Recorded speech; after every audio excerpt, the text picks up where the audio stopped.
Hi, good morning, everybody. I would first like to apologize. I think some of you ladies thought that we were starting Central Time, and CST for me is Costa Rica.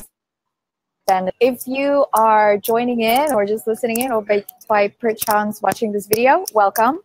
I would like to introduce myself. My name is Tish. I've created this beautiful platform called Bliss, Musings, Sisterhood, this group of women who's coming together to really learn more about the cyclical flow and everything that is involved with the divine feminine. So if you're here and you want to learn about nutrition and health and your cycle and your cyclical nature and your feminine design, then welcome. Tell us where you're from in the thread if you want to say hi. I'm super excited to introduce a very new and dear sister of mine, Atourina Charles. And she's going to be talking today a few things around actually womb healing, our cyclical nature. So I would like to introduce, welcome. Hi, how are you doing? Thank you for having me, Tish. Oh, I'm so excited. I just love how we found each other. I just want to share that story too. I've been following some of your work on Instagram, and I just love the content that you were posting, and I felt really sharing, and I was like, oh, I would love to have this woman on here. So welcome. Thank you. Thanks for following, and thank you for your support. So would you like to just share with us a little bit about you know, how you started working and in this specific industrial path, shall I say, within divine feminine energy? How did that come about for you? Yeah, so it came about 17 years ago. I started circling with women in a pagan circle, which is at a pretty young age. I was really blessed to have been exposed to that through some older women in my circle of friends and family. And that's when I was exposed to, you know, sacred sisterhood and rituals and really connecting with our bodies in our womb space. And that's kind of where it started. And then it evolved through the years. And when I started working with my own menstrual cycle and picking up books, you know, like Woman Heal Thyself and different energetic modalities to help heal my womb space and trauma, that also led me to Alyssa Vitti's work and the Woman Code, which she's like my guru. So that it kind of just all cycled in together, and Womb Alchemy came about, and it really came in a dream time. That was about a little over a year ago. It all kind of like downloaded while I was dreaming, and I woke up and I was like, I have to do this thing. I have to have this retreat for these women, and I need to get in together. And so I did all I could, and I had a retreat. And then the book came, and here we are now. Yeah, that's been my. How exciting! What a nice share as well. You know, being able to, from such a young age, have the privilege to be in touch with your femininity and being able to be part of it. You know, I want us to dive a little deeper and maybe touch on the topic of why we should be taking time to honor and recognize our womb space and our menarche. Mm-hmm. Yeah, so this is something that I'm really passionate about. You know, a lot of women that I talk to have never had the opportunity to even share the story of their menarche. So our menarche is our first bleed. And when they do have the opportunity to share it, it's either something that was not really recognized or ignored for the most part by their families, because there's a lot of shame and embarrassment around it. You know, I think that our menstrual cycles and menstruation is more of a taboo than sex is in our culture, and that's really sad because we can't really have, you know, reproduction without our menstrual cycle. So it's kind of mind-boggling, but it is a huge taboo in our culture. And and these stories contain so much healing and so much power within them. And I've noticed that when I do give the opportunity for women to share it, that you can see this like decompression of like, I really needed to get it's like something that they need to get off their chest that they didn't even know they needed to get off their chest. And I think that these conversations are important, not only with mothers and daughters. I think that's really where it needs to start, is with mothers and daughters, or aunties and grandmothers and daughters, when that actually happens, like really being present with that, with their menarche and celebrating it. But I also think as grown women, having these conversations with the women in our lives is really essential. And I think that it just needs to start happening more.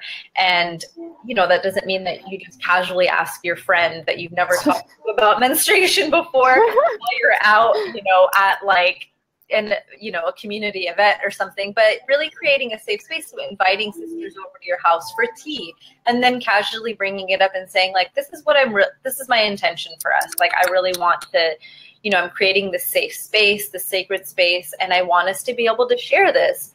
And I think that that's really just scratching the surface, and it's just the tip of the iceberg in healing our wombs, simply just sharing the menarche story, because there's a collective trauma there, and there's a collective healing that we're all responsible for, and that I really believe that we're responsible for the healing of every woman. So if, for instance, my menarche was not traumatic, which is really interesting because my childhood was traumatic, but for some reason in my culture, it's not shamed, and it was something that was celebrated. But that doesn't mean that I don't have to do the work to aid in this collective healing. And so that means listening to other women's stories, holding them, you know, if they're in tears because it was traumatic and because they were never able to actually use their, you know, vocals to communicate from their womb space. And so I think that it's really an important, we're really in this time where menstruation is becoming a hot topic, and that's awesome. And I think that menarche needs to be a hot topic, and we need to be sharing that story and creating these safe spaces to really let the collective healing begin. So that's what I'm really passionate about menarche. Yeah, thank you for asking. Yeah, you know, it's such a beautiful thing to see unfolding here in my community as well. I've had some women approaching me asking to actually educate the young adults we are creating and what we are cultivating here, and this shift is happening. And like you say, one sister at a time, create that safe space, create the container for them to just come over, have a cup of tea, and be vulnerable and share. Because for me, at least, you know, my story wasn't as beautiful as yours, and just being able to hear each other's for that. Another topic I wanted for us to touch on today is really nutrition.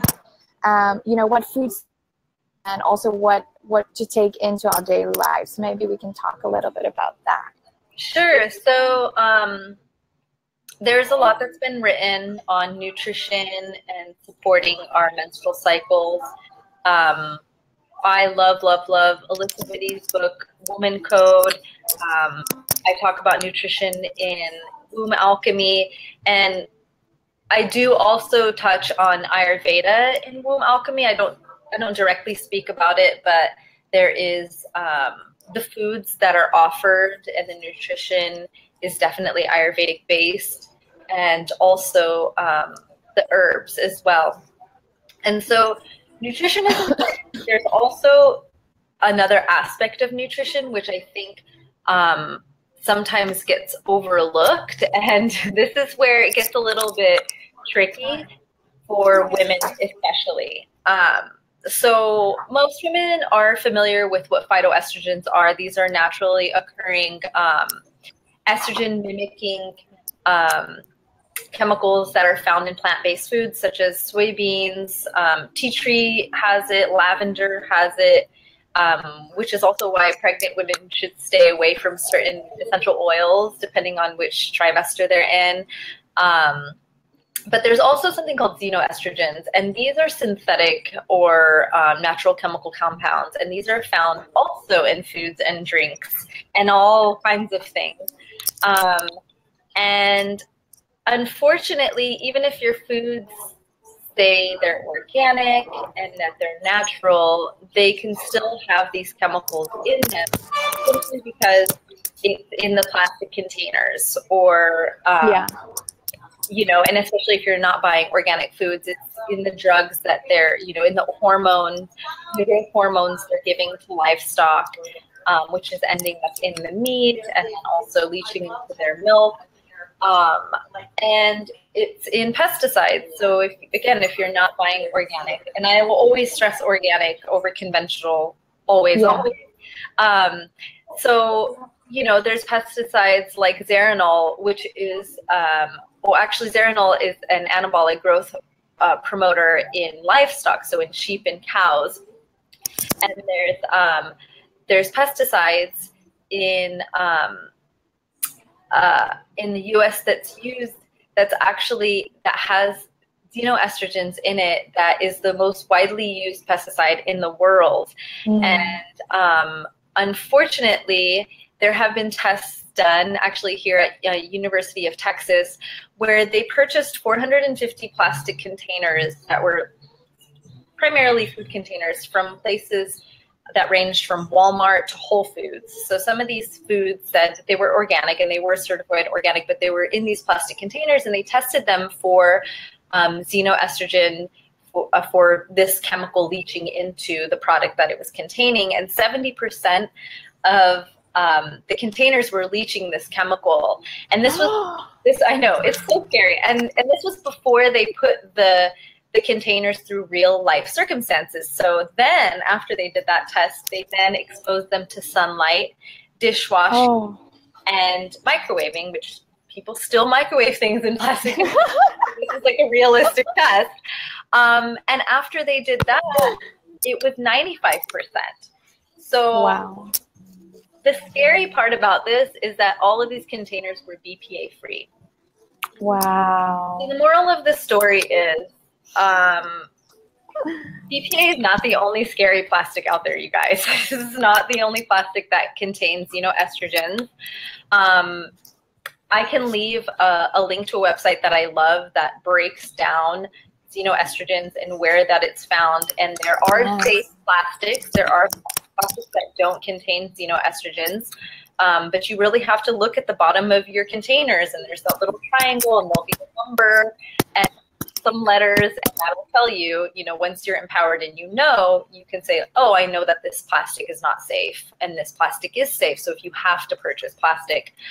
But what it really comes down to is that you can't divorce nutrition with things like containers. So taking time to really commit to not only buying organic foods and, eating for your cycle and doing all of that stuff is great. But if you're drinking water out of plastic bottles every day and you're heating things up and putting them into plastic containers or microwaving, then there's a real big issue. And no matter how healthy you're eating, you're going to be getting those xenoestrogens. And so it's not just nutrition as far as what you're putting in your body, it's what you're putting on your body. So detergents and soaps and body products and beauty products also contain xenoestrogen. So really taking a whole, taking inventory of your life and saying, where am I using plastic? How am I, where am I using non-natural products? And how can I change this? And doing baby steps, changing out the plastic. It's not that hard. There are glass containers.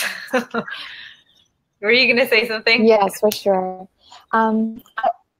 Yeah, I was going to say, for all of or two, and actually just think about all of the products that you put on your body, maybe in one day or even in 1 week, and then see, try and don't use those products for another week. Like try to I have my mom here visiting from South Africa and Costa Rica, and I did the experiment with her, but she comes from just putting everything on her body. And here in the jungle, the humidity and everything's so perfect, the temperature, we use very little, and just see how it was working on her hormones. And it's been, if you are exercise can really show you the difference of what the product's effects have on you. Because you might have been using like Dove for like 20 years and you don't know like why you're still like getting all these Exactly. Yes. opposite hormone, you know? You could just change one. You know, I have this beautiful roll-on that is made out of essential oils, like a whole bunch of beautiful, yummy stuff. And I can never go back to the normal Dove or Nivea or whatever these things that we used to use. It doesn't work with my body. So yeah, absolutely. And it's important to remember that, yes, you will see short-term effects, but really it's the long-term effects that are detrimental with xenoestrogens. Estrogen dominance is really one of the biggest reasons for and one of the biggest causes for reproductive diseases. So breast cancer as well, you know, cysts, fibroids, cervical cancers. These are all estrogen dominant related. And there are lots of studies. This is not hocus pocus stuff. Go on the internet, read some medical studies on xenoestrogens and the effects on endocrine systems. And it's huge. The link is absolutely indisputable. And it's something that it's short term, like you said, you know, you'll notice acne and skin stuff, your mood, of course, because when you're estrogen dominant and you're in out of balance, you're going to notice that in your moods, but also diseases. You're going to, you know, we have more reproductive diseases today than we have in the history of our female health. And this is because we're bombarded by estrogen, you know, mimicking chemicals in our environment. And it's sprayed in our lawns, it's sprayed in our air, it's in our food, it's on our plastic. So it's really about, you know, we can't get into this like paranoid place, but it's really just about having the knowledge and being empowered and just making simple decisions. I'm not going to drink out of a plastic bottle. I'm not going to buy an Nalgene, you know, plastic container. I carry around a glass jar with me. That's my solution, and it's the simplest solution. Like, I don't have to worry. I carry it around, and my water at home is in glass containers. Like, it's just simple stuff, you know, that it takes time and doing, like, you know, like you said, your deodorant. So taking one step at a time, like, I'm going to change. I'm going to focus on body care. How can I shift those things? So, yes, feeling empowered, not one step, not beaten down. Yes, no, definitely. I'm also excited for us to move on to the next topic, which is the white moon, the red moon, and then the difference and why it's important to trust her cycle. I love this topic. Yes, I do too. When I learned about the difference between the white moon and red moon, I just like, it felt like, oh, I've known this information, and I've always, you know, it's one of those things where it's in our DNA. We all know it. It's been taken away and, you know, buried deep in the ground so that we don't have this power. But women are always asking me whether or not they should be bleeding on the new moon. And this is really a tricky question to answer, simply because the moon has been used as a ritual tool for centuries. Biodynamic farmers plant seeds on the new moon, on the full moon. And they typically leave the seeds and the plants alone on the moon. They let them rest. And this is the time when we're supposed to be resting as well. That being said, you know, when women are living in tribal or communal settings, they're going to be bleeding together. And also when there isn't light pollution from urban infrastructure, they typically bleed on the new moon. And this also causes ovulation on the full moon, and then also birthing on a full moon, you know, conceiving on a full moon and birthing on a full moon. And it's actually really fun to look at your natal chart and see if you were born on a full moon. A lot of babies are. I know this is a thing that a lot of women know about. I was born like within just degrees of a full moon, so like smack on. You know, hospitals are usually pretty packed with women giving birth on full moons. And really, it's one of those things where, you know, the moon is cycling and so are we.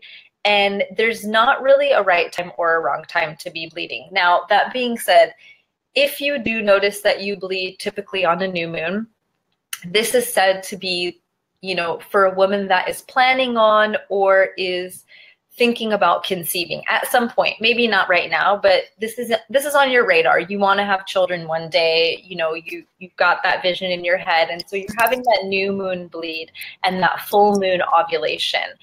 And then it said that women, and that's a red moon bleed. And now a white moon bleed is women that are ovulating on the new moon and bleeding on the full moon.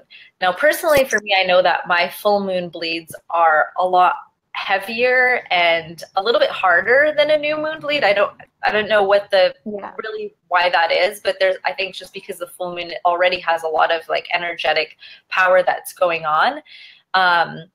So it just amplifies everything. But the women that are bleeding on this white moon or full moon are typically women that are doing work in the world for their communities, especially around women. So there are shamans, there are teachers, our midwives, our doulas, our medicine women. And, you know, for myself, I know personally, I go from half the year of bleeding on the full moon and the other half bleeding on a new moon. And I think that's really because women are not linear and we're cyclical. So, you know, sometimes I really think about the family that I want to have and I want to conceive. And then other months I'm, you know, hyper focused on, like when I was writing the Womb Alchemy book, I was, you know, really fully immersed in doing this work for women. And I was bleeding on the full moon. And that was just how it was, because I didn't have any kind of like, oh, I want to conceive on my radar. Like I wanted to conceive this book. I didn't want to conceive a child. And so I was bleeding on the full moon. And I think really just having the knowledge that our endocrine systems in our wombs have their own intelligence and trusting that intelligence is key, because as the moon cycles through her phases, we're also cycling through our phases. And there's a reason why possibly you're bleeding closer to a full moon or a new moon. But as long as we're supporting, as long as we have a healthy cycle and we're doing all that we can to support our endocrine system, really just pay attention. And charting is really great to do this, but really just paying attention and trusting that it's really just like mystery and magic that's at play, because we can't dictate our wombs. Like it's one of those egoic things that, you know, we're getting really connected and we're learning a lot about menstruation. And so of course, in this linear, you know, infrastructure of like circadian, masculine, like, we have to control it, you know, like, it's like, no, it's got its own cycle. It's, you know, it's going to do its thing. Sometimes it might be 26 days. Sometimes it might be 32 days. Like, just trust that and see why, you know, see how you're feeling. Journaling about it is really, really important as well. The emotions that are coming up from bleed to bleed, you know, how are you feeling on that full moon bleed? And how are you feeling on that new moon bleed? I'm bleeding today, and it's the new moon, and I know. I was gonna say to you, and it's the new moon today. And you know, when we were talking about having this conversation, yeah, perfect, new moon, you know, new thing, and we all bleeding. So I love. Yes, and my husband and I are planning on conceiving in the next couple months. So thank you for clarifying. Oh, how exciting! So I feel like that's really why. Like, I'm like, oh, okay, this is why I'm bleeding on the new moon, definitely. But yes, are you as well bleeding? Yes. That's great. Yes. Oh, that's so cool. There's like a really funky light going on. I'm gonna try to close my blind just because I feel like there's a big line in my face. Hold on. Okay, sure. So we're just waiting for Atourina. She's just closing her blind. But that worked. I'm gonna wait until she gets back. But I think the next topic that we're gonna talk about a little bit is the luteal phase. What self-care acts to do, what types of food to eat. You know, also why is this coming in on? I was just moving on to Amnir, and it's. Oh yeah, would you like to talk a little bit about that? The luteal phase, is that what you said? Yeah. Yeah. Yes, absolutely. So on the if we're looking at the grand, seasonal chart of the year through the seasons, we have fall, which is what we're going into. So autumn is also representative of our luteal phase. So each phase has a season that correlates to it as well. So luteal is fall, and it definitely holds those same energies of fall. And I love to liken our luteal phase to the nesting period that a pregnant woman goes through before baby comes, because it's really, we really are preparing for something to come, whether it's baby or our blood. It's something's coming after our luteal phase, whether we conceived or we didn't conceive, right? So this phase is really about pruning and organizing and shedding. It's really like the preparation for, taking inventory. What do I need and what is not serving me anymore? And for the year, it's a wonderful time to do that for the entire year. What has happened in this year? What is not serving me? What have I learned? What can I change? And in our luteal phase, it's the same thing. However, we get to do it every single cycle. It's just that when we're coming into this autumn phase, which most of us are in the world, it's even, the energy is even stronger. So we have more of an opportunity to do this. I know for myself, autumn is far more of like a cleaning period for me than spring is. I definitely am going through more of my things, getting rid of stuff, donating things, redoing my space. And this is what the luteal phase is all about. You're really preparing the home and your space to be sacred. So you're getting rid of things that are no longer serving you. If you have an altar, redoing it. If you don't have an altar, definitely setting up an altar for yourself. If you have old flowers, it really, unless you're trying to dry herbs or something, but like dead old flowers are really not a good like energetic vibration for your space. So getting rid of like flowers that you've had sitting out and bringing in fresh flowers, things like that, redoing your altar. It's just really all about shedding what is no longer needing and feeding us, so that you can have this open space and container to allow all of the beautiful things that are going to come into your menstrual, come out of your menstrual cycle, all of the downloads, all of the visions, all of these beautiful seeds of wisdom. You want to be prepared to receive them. And that's really what your luteal is for. It's really preparing us creating the space.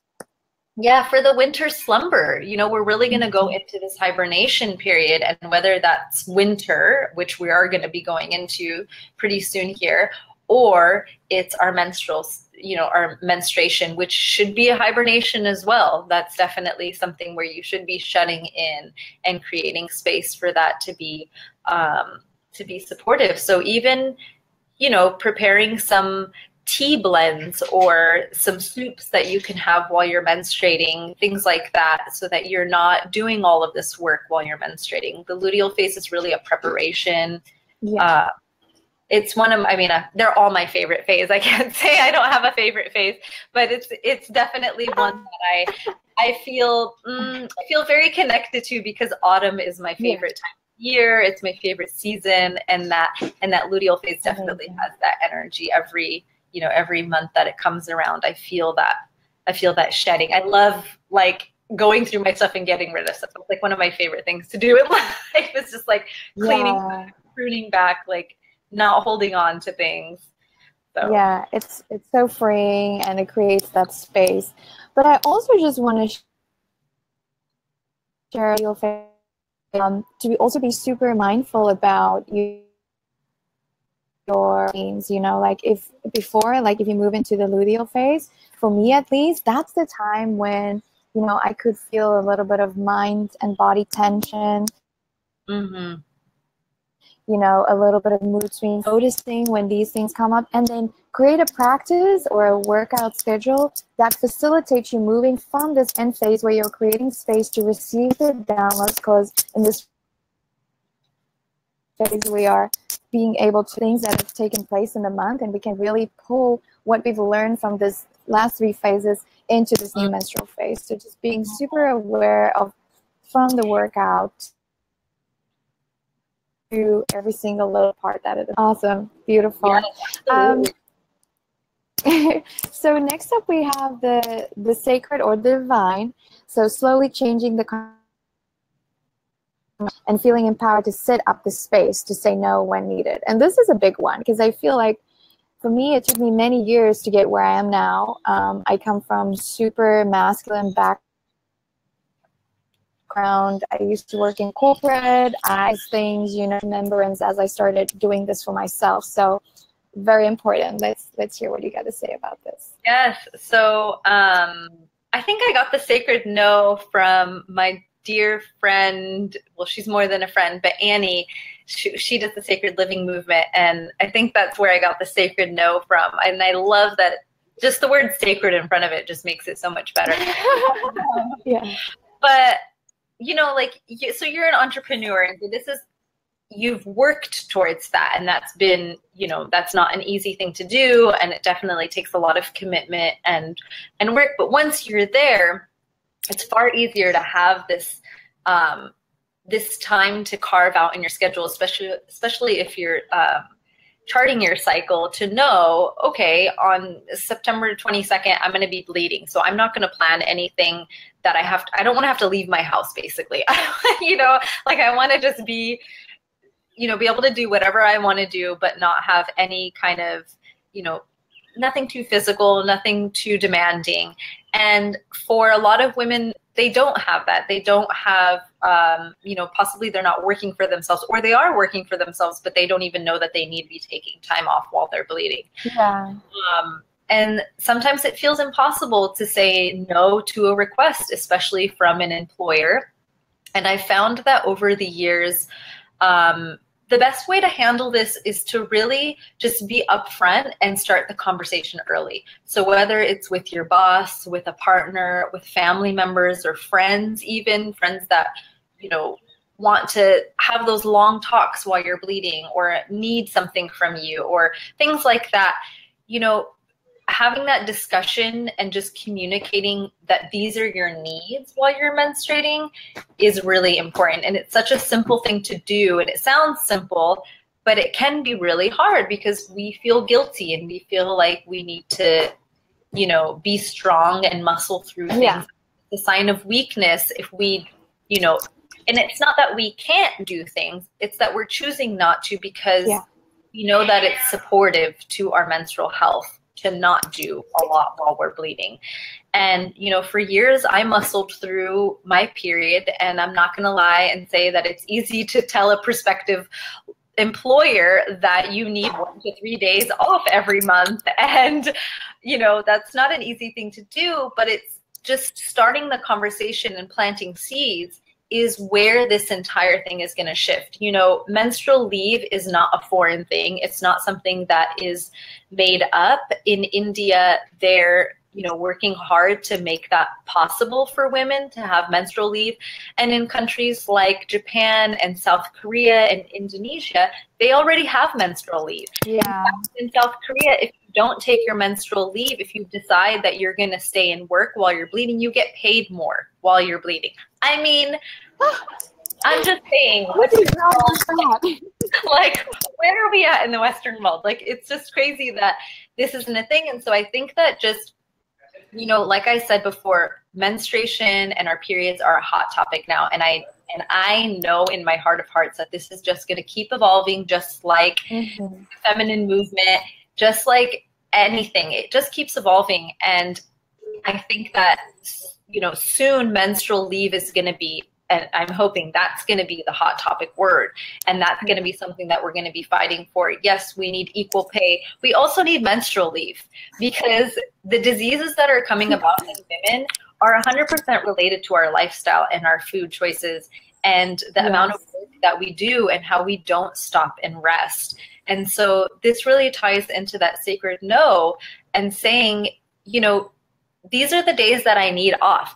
Even if you have to request them and not get paid for them, letting your, you know, employer know, like, this is why I'm taking those days off. I'm taking them off because I used to have endometriosis, and I healed that through A, B, and C. So I'm not willing to do this anymore. I'm not willing to put my health on the line. And this is a true story for myself, you know, like and I've worked really hard as well. And there are times where I still find myself having to work while I'm bleeding. And it's a struggle. It's a struggle because we're living in it right now. And until we're, you know, self-employed and we can do that, if we're working for somebody else, it's something that we all are responsible for speaking up for. We have to speak up for ourselves so that the conversation gets so big that we're speaking for all women, you know, and that's really, I really believe that I'm about menstrual leave 100,000%. Yes.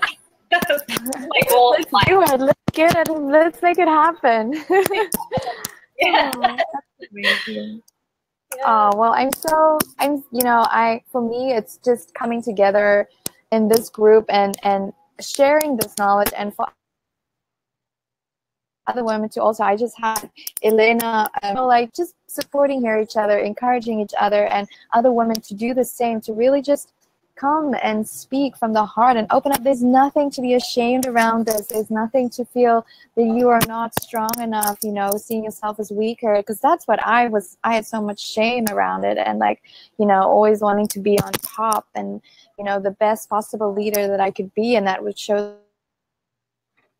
that I'm weak. So opening it is, we're coming up to our half an hour now, and I would love for you to just share with everybody, you know, where they can find you and what are you doing, and if they want to just say hi to you. So yeah. Yeah, thank you. And yeah, absolutely. Just to comment on that, it is 100% a strength to be able to sit in your power and to say, these are my needs. That is the opposite of weakness. So I commend you for that, and thank you for sharing that. So the work that I'm doing is through Womb Alchemy. You can find it at the Womb Alchemy is on my social media, and then thewombalchemy.com is the website. There is a book. I am offering it both printed and ebook. The ebook is obviously a little bit more affordable and easier if you're living abroad.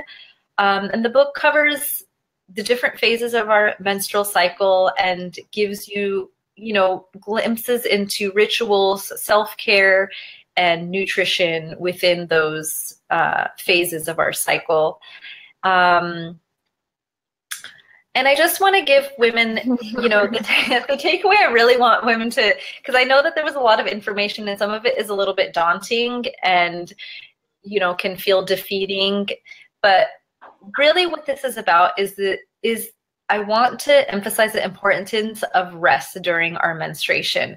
If you cannot do any of these other things, at least take time. Like the first thing that you can do is start recognizing that you need to be resting during menstruation. Even the smallest things can be too much. Like I said, really trying to cook before you're menstruating so that you don't even have to cook for yourself, or having your partner cook for you.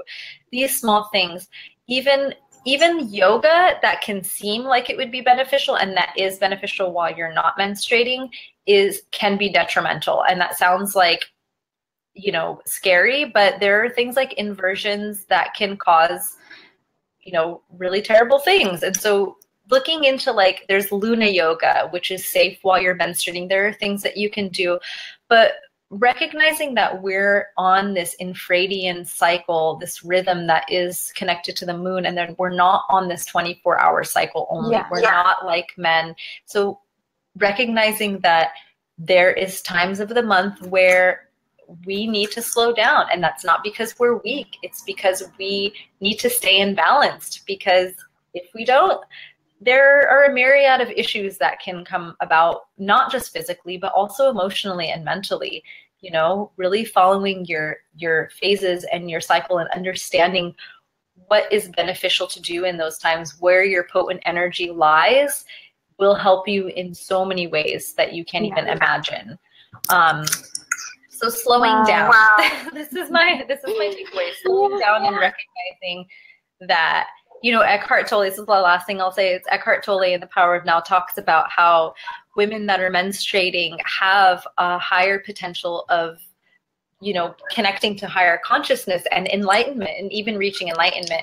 And this is absolutely connected to that, you know, that veil is thin while we're menstruating. And if you can slow down enough to listen in on that wisdom, so many of these issues that we carry around, that these dilemmas that we're stressed out about, just slow down and the answers come, the wisdom comes, it's there. And we're, as women, we are so blessed to be open to it every month, every time we're bleeding. So take advantage of that. Like, don't let that pass you by. Thank you so much, Tish. I really appreciate you having me on. This is such a lovely, lovely thing to do, especially while I'm bleeding. While we're both bleeding. Yeah. And I also just finished recording a 4-part series. As it's called Cycle Syncing Yoga.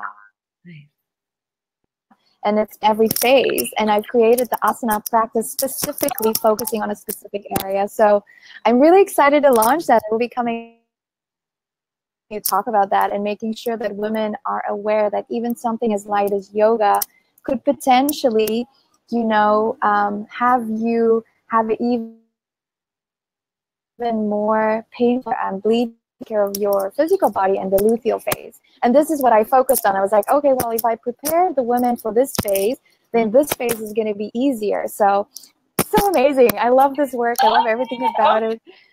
Thank you so much for being on. Oh my gosh, that sounds wonderful. I'm so excited. I just finished filming yesterday, so it's really exciting. Oh, wonderful thing. Thank you so much, Tish, and thank you everyone for tuning in. Yeah. Yes, thank you. I'll also be posting on social media on the thread, and if you wanted to get in contact with her, and I can highly recommend her ebook. I bought it myself, and it's a delicious read with so much yummy, juicy info, and it's really just here to empower you. So much love to all of you. Thank you for watching, and we hope just goodbye. Yes, goodbye. Thank you.